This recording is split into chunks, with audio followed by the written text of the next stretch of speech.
Hello guys, welcome back to ఇంకోటెక్ channel. ఈ వీడియోలో మనం ఓపో F27 5G గురించి అయితే తెలుసుకోబోతున్నాం. ఈ వీడియోలోకి వెళ్ళే ముందు అయితే ఈ వీడియోకి లైక్ కొట్టి సబ్స్క్రైబ్ అయితే చేసుకోండి, ఎందుకంటే ముందు చేసే వీడియోలోకి నాకు ఎంతో కాన్ఫిడెన్స్ ఇస్తుంది కాబట్టి. ఇంకా ఈ ఫోన్ యొక్క స్పెసిఫికేషన్స్ అయితే మీకు డిస్ప్లే పైన అయితే కనిపిస్తున్నాయి, ఫుల్ స్పెసిఫికేషన్స్ వచ్చేసి. ఇంకా ఈ ఫోన్ యొక్క డిస్ప్లే గురించి మనం మాట్లాడుకున్నట్టయితే ఇందులో మనకి మంచి డిస్ప్లేని అయితే ప్రొవైడ్ చేస్తున్నారు. 6.67 full HD plus AMOLED display ఉంటుంది, 120Hz రిఫ్రెష్ సపోర్ట్ చేస్తుంది. ఇంకా బ్రైట్నెస్ గురించి మాట్లాడుకున్నట్టయితే మనకి ఇందులో 2100 నీట్ పీక్ బ్రైట్నెస్ అయితే ఈ ఫోన్ సపోర్ట్ చేస్తుంది. ఎండలో కూడా మనకి కంఫర్టబుల్గా అయితే కనిపిస్తుంది, ఎలాంటి డిస్టర్బెన్స్ అయితే ఉండదు. ఇంకా డిస్ప్లే వచ్చేసి మనకైతే డిసప్పాయింట్మెంట్ అయితే ఉండదు, మంచి క్లారిటీ డిస్ప్లే అయితే ఉంటుంది, ఎక్స్పీరియన్స్ మాత్రం వేరే లెవెల్ ఉంటుంది.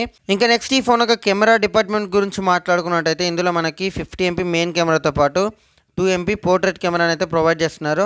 ఇందులో మనకి కెమెరా పర్ఫార్మెన్స్ అయితే డీసెంట్గానే ఉంటుంది, ఎలాంటి ఇబ్బందులు అయితే ఉండవు, మంచి కెమెరా ఎక్స్పీరియన్స్ అయితే కూడా చేయొచ్చు. సెల్ఫీ వచ్చేసి మనకి 32 MP సెల్ఫీ కెమెరాని ప్రొవైడ్ చేస్తున్నారు, ట్రెండింగ్లో అయితే ఉంది ఇప్పుడు మనకి 32 MP సెల్ఫీ కెమెరా అయితే. డీసెంట్ కెమెరా పర్ఫార్మెన్స్ అయితే ఉంటుంది, మంచి కెమెరా ఎక్స్పీరియన్స్ కూడా ఉంటుంది ఇందులో మనకి. ఇంకా దాంతో పాటుగానే ఇందులో మనకి ఏ సపోర్ట్ కూడా ఉంటాయి, అది మనం ఒకసారి ఫోన్ తెచ్చుకున్నాకైతే మనకి క్లియర్గా అర్థమవుతుంది.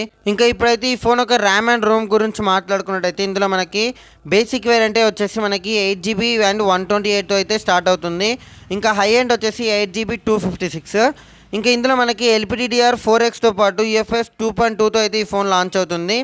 ఇంకా ప్రాసెసర్ అండ్ గేమింగ్ గురించి మాట్లాడుకున్నట్టయితే ఇందులో మనకైతే మీడియాటెక్ డైమెన్సిటీ 6300 ప్రాసెసర్ని వాడుతున్నారు.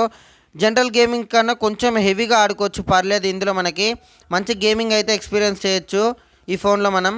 ఇందులో మనకి AI లింక్ బూస్ట్ అనే సపోర్ట్ కూడా ఉంటుంది, అంటే ఇందులో మనకి కొన్ని ప్లేసెస్లో సిగ్నల్ లేకున్నా కూడా మనము ఫోన్ కాల్స్ అయితే చేయొచ్చు బ్లూటూత్ ద్వారా. ఇంకా ఈ ఫోన్ యొక్క బ్యాటరీ డిపార్ట్మెంట్ గురించి మాట్లాడుకున్నట్టయితే ఇందులో మనకి 5000 mAh మ్యాసివ్ బ్యాటరీతో పాటు 45 watts ఫాస్ట్ ఛార్జింగ్ సపోర్ట్ చేస్తుంది ఈ ఫోన్.